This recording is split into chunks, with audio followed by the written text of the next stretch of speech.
back in the sixth. The two-time All-Star, after some really rocky years here to start his time in Detroit, has resurfaced. First pitch, Baez launches left field at the wall, and it is over. Game of the series. The finale will start in about, 40 minutes or so. But before we even get to that, we still want to relive last night's game, because did you know that the Red Sox, and by the way, Jared Carrabis of Underdog Fantasy, Underdog Sports, with us here on the program as always. We'll get to him momentarily, but did you know the Red Sox now have more blown saves than actual saves in this season?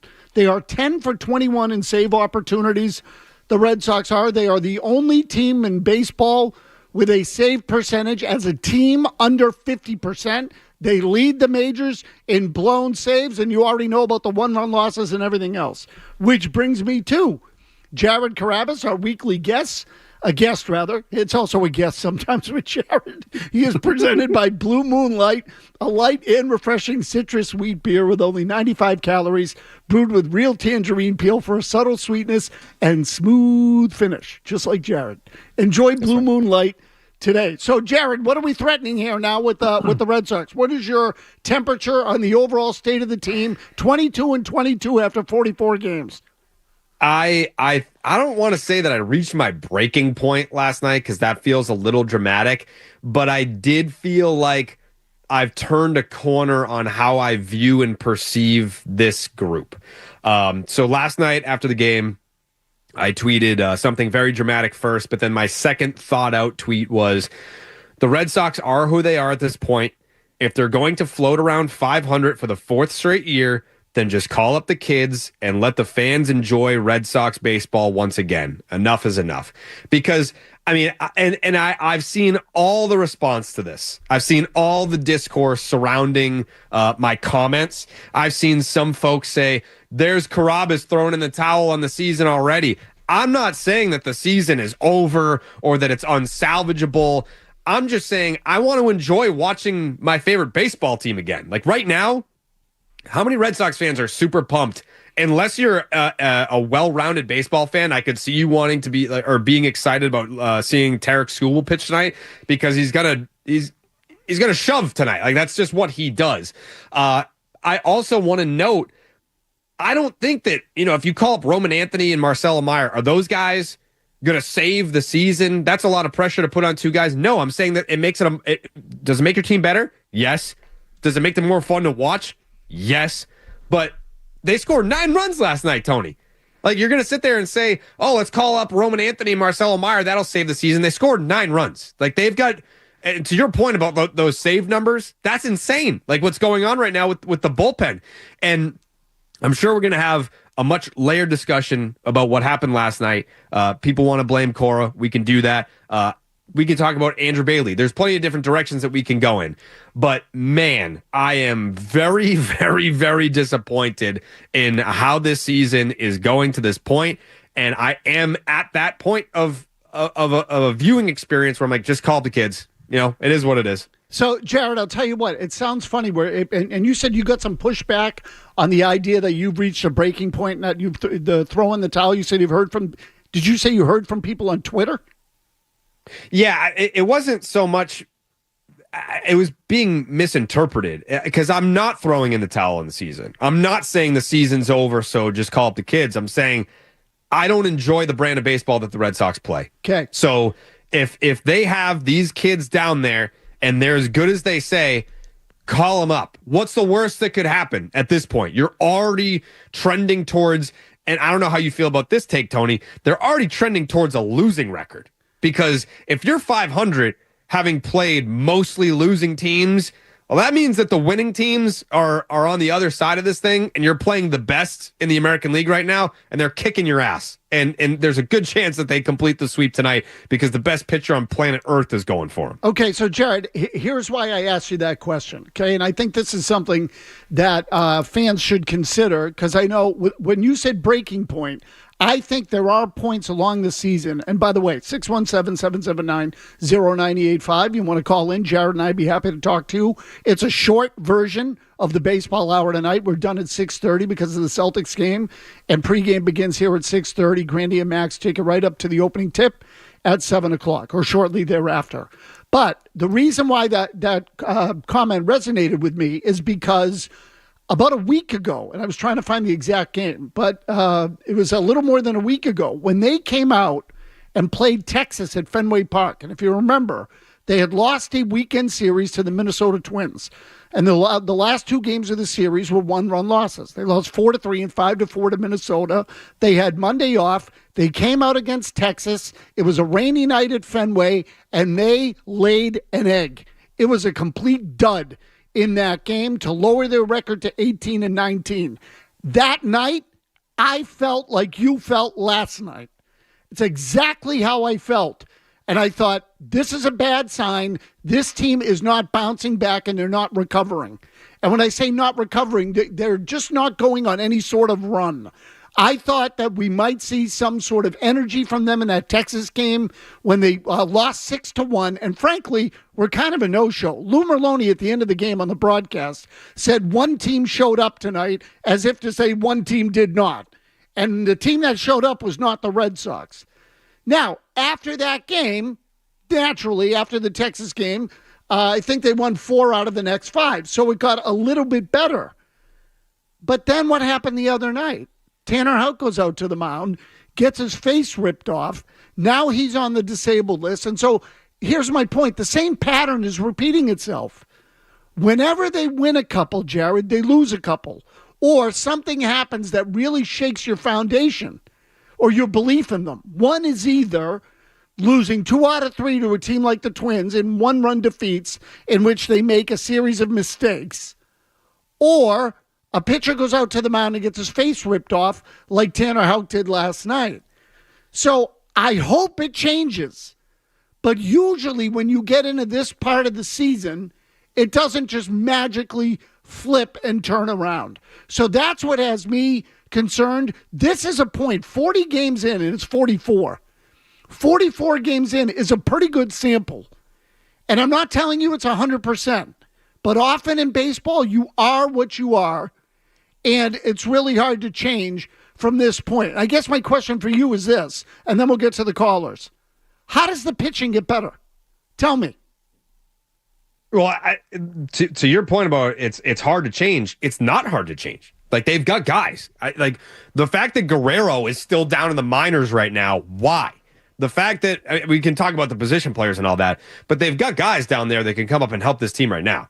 Like, to the whole Raffy first base drama, and he said, go out there and get a first baseman. Okay, yeah, because there's a blockbuster trade just sitting out there in mid-May. Like, that happens all the time. No, it doesn't. But you have guys internally that can help that. But the one thing that I wanted to note, Tony, about, you said you felt this way after the Twins series. I feel this way in the middle of the Tiger series.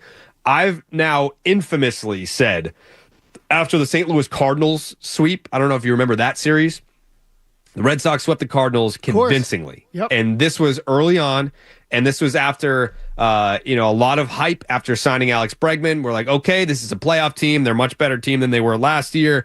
On the podcast, I said, or I posed the question, is this the last time that the Red Sox see 500? Do you want to guess how many times that they've gone to 500 since that Cardinal sweep? I'm going to say 5. 8. Holy crap. They have won to get to 500 or lost to fall to 500 8 times since they swept the Cardinals. And I was like, hey, guys, is this the last time the Red Sox see 500 for the rest of the year? They've now gotten to 500 8 different times, including their loss last night. Yeah, so, Jared, this is the thing, is that eventually at this point, you sort of are what you are. And again, now it can change at any given time. I understand that. I just don't see some of the necessary things. And there is something that bothers me about their pitching that you and I can get into as well here before the end of the show. Again, it's a short show tonight. Jared's with us remotely. Celtics pregame at 6:30, followed by Game 5 against the Knicks right here on 98.5 The Sports Hub. So you can pretty much leave your dial where it is and listen all night long. Dave is in Vermont on the general consistency or inconsistency of the Red Sox. Dave, what do you got? Hey, Tony and Jared. Yeah, this team is so inconsistent. They're inconsistent on everything. Pitching, hitting, fielding, manager. What the big thing is they're just irritating. And it all comes back to the last few years of just having this loser mentality where, like you said, 45 games into the season. And like Jared said, this is what they are. And bring up the kids down in the minors that can help them out, because this team just does not get it. Yeah. So, sorry, I let you go. And that's the thing I'm worried about, too. Let me bring in another call here quickly. Ralph in Cranston. Go ahead, Ralph. What do you got? Hey, Mez, look, first of all, forget about Devers. I wouldn't even hear about him anymore. That's Cora's problem. But the thing is, maybe Story, could you try Story at first? Let's say Story could do it. Now you can bring up Mayer, put him at his natural position. Anyone who says bring these kids up and don't put them at their natural position. Hey, Ralph, real quick, before you go on, I'm just stopping because I want to get to a lot of people. I'm going to bring you right back. How does Story going to first fix the pitching problem? Well, maybe he's better defensively. Maybe he can play it. Right now, they got no one to even play it. Story's very active, and I got to tell you, he's not a good shortstop, Mez. He just is not. Okay, look, I think Story's a perfectly fine shortstop. He doesn't have the arm he used to have, but again, honestly, I think it's kind of the least of their problems, Jared, is the defense at shortstop, and I don't think Story would want to do it anyway. But I come back to the pitching because there's that old line, Jared, that your momentum is only as good as next day's starting pitcher. People talk about momentum in sports, and they talk about it in baseball.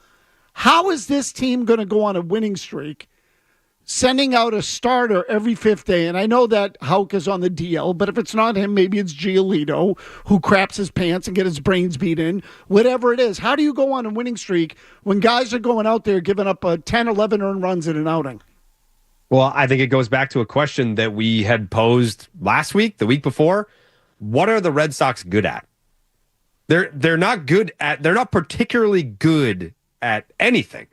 Defense, pitching, starting pitching, bullpen, base running, just baseball IQ in general, like not particularly good at anything. So I guess offensively, sure, like you can look at the runs scored and the overall team numbers, but it is so top heavy between Bregman, Devers, and who am I forgetting? Wilyer Brave.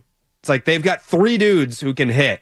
And I want to include Christian Campbell in that group, but he's now slid down. Like his OPS is in like the low 700s. Trevor Story, everyone's like, yeah, well, he's healthy now and he's off to such a great start. He's got a 645 OPS. Like he is slid down tremendously to now in the beginning. We were having the conversation about, well, Meyer's knocking on the door. And then it was, Trevor Story had a hot month, and now he's got these great numbers. Now we're back to Meyer being able to knock on the door again. Like even if you want to say the offense is good, it's just very, very, very top heavy. Okay, so look again, it's been all over the place. Trick or treat offense. Red Sox 4-11 in one-run games. 4-11. And with a bullpen that has more blown saves than actual saves. 10 of 21 in save situations. All these signs of a mediocre team at best. In fact, they're probably lucky to be 500 given some of those numbers and given the competition that they've played. The competition has saved them. 617-779-0985. More of your calls when we come back. And somebody who has escaped blame in this Red Sox season. Jared and I will tell you who that is when we return on the Baseball Hour.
Tony Maz and the Baseball Hour on 98.5 The Sports Hub.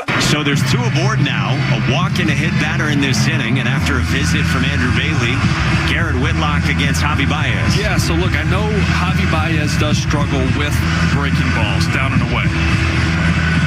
But if he goes up there hunting that pitch, he can do damage if you make a mistake. So it will need to be executed. Would even love to look at a fastball, even if it's away, just to show it, just to get him off the slider a little bit. Whitlock's 1-0. Pulled and hammered by Javi, and Detroit leads. That's the one, right? At some point, these guys are going to go up there looking for the slider. Yeah, it looked like it was middle down from Whitlock, and you had said it. If you leave that over the heart of the plate, Baez can punish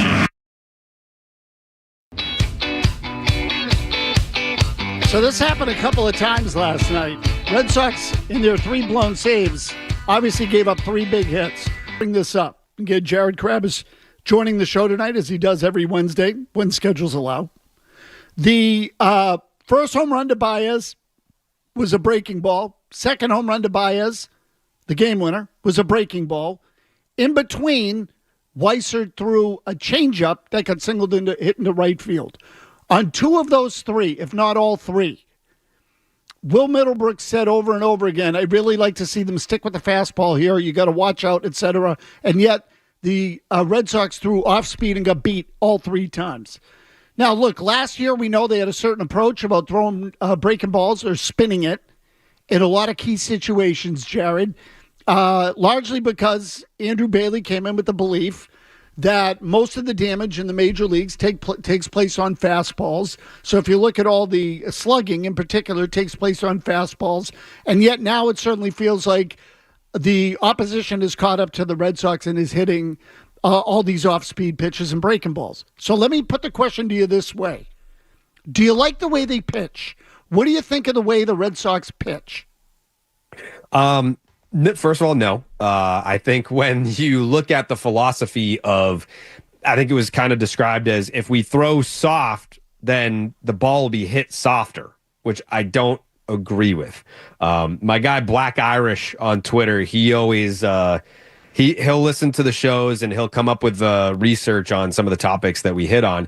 And he just hit me up just about Andrew Bailey. He said last season in Andrew Bailey's first 43 games as Red Sox pitching guru, the staff had a 2.74 ERA.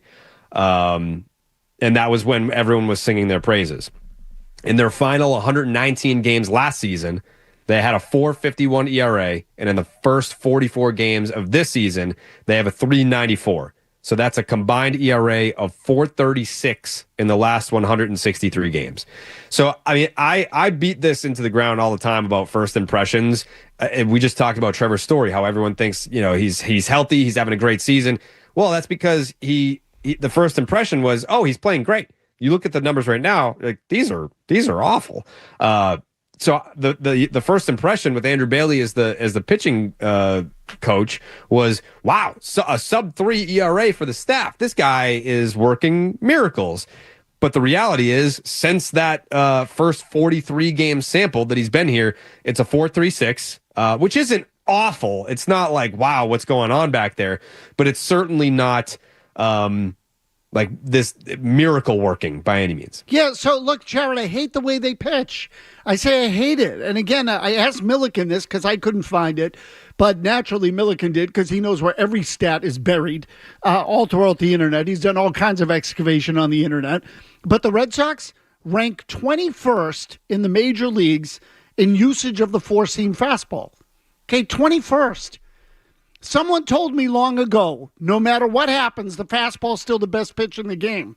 And I understand that's only true if you throw with velocity. But, for example, Weiser got pounded last year on sliders. So last night he gives up what? A home run on a slider. And to Baez on the first pitch. So why are you going with that when your fastball's more effective? It blows me away. I hate the way they pitch. It drives me freaking bananas. Throw with velocity. Our buddy Joe Murray on the Night Show has an expression, Jared. I don't know if you've heard it. I'm sure you had, but Jimmy Stewart, tell him what it is. Throw the gas, not the ass. Bingo. Give me velocity. I want velocity. Just throw the fastball. If you can throw a fastball, let it go. Holy smokes. Slayton last night came in and looked terrific, struck out the side. You know why? He threw a fastball primarily, blew people away, 98 miles an hour. Chapman, surprise of all surprises, has been throwing smoke and has been good. Fastball, fastball, fastball, fastball, fastball, fastball, fastball. Chapman has not been a problem. The pitching, Jared, drives me crazy. And I think Alex Cora is not in any kind of jeopardy. I think we all agree on that, whether you agree with the job he's doing or not. And if people haven't, that's fine. But he just got a 3-year contract. He's not going anywhere. But the pitching coach, I'd be looking at the pitching coach more than anyone else. Andrew and Alston on Garrett Whitlock. Go ahead, Andrew. Yeah, to answer your question, Jared, of what the Sox do well, they blow leads well. And that brings me to my Garrett Whitlock point. And Maz, I agree with what you're saying that they got to throw more fastballs. But if you leave a breaking ball over the plate, anyone's going to crush it. So Garrett Whitlock, something needs to be done. They need to go the Tanner Houck route where they make up an injury and send him down. He just needs. Coming up next, Max and Grant.